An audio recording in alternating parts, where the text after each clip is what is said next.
அன்பார்ந்த முருக பக்தர்கள் வணக்கம். நான் ஜெயமேஸ்கே கோபி. முருக சக்தி நம்மளை தினந்தோறும் வழி நடத்திட்டே இருக்கு. முருகர் நம்மளை ஏதாவது ரூபத்தில் வழி நடத்துவான்ற நம்பிக்கை எப்போ நம்மளுக்கு மனசு ஃபுல்லாக வருதோ அப்போது அற்புதம் அதிசயங்கள் உணர முடியும். ஆக்சுவலாக டிசம்பர் 3ஆம் தேதியிலேருந்து 6ஆம் தேதி வரைக்கும் நான் காஷ்மீர் இமாச்சல் பயணம் திட்டமிட்டிருந்தேன். அப்போ நவம்பர் மாத இறுதியில் இதுக்குண்டான வேலையெல்லாம் பார்த்துட்டு முருகர்கிட்ட உத்தரவு கேட்கும் போது இல்லைன்னு வந்துருச்சு.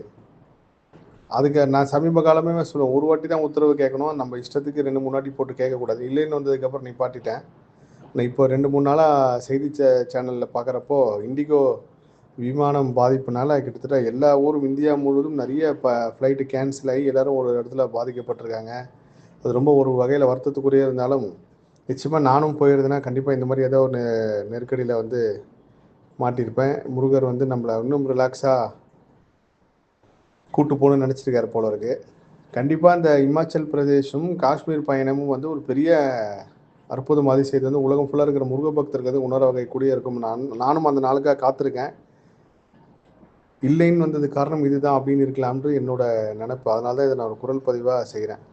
நீங்கள் எப்போ அந்த உத்தரவு கேட்டு செய்கிறப்போ வருதோ, நாளைக்கு அது சரியானாலும் தப்பானாலும் எந்த தவறுமே உங்கள் மேலே கிடையாது. நம்ம முருகர்கிட்ட கேட்டோம் நடந்துச்சுன்ற ஒரு கான்ஃபிடென்ட் வரும். ஸோ மீண்டும் முருகப்பெருமான் நம்மளை வழி நடத்துகிறான்றதை உணர்ந்த தருணம். எல்லா புகழும் முருகனுக்கே. நன்றி.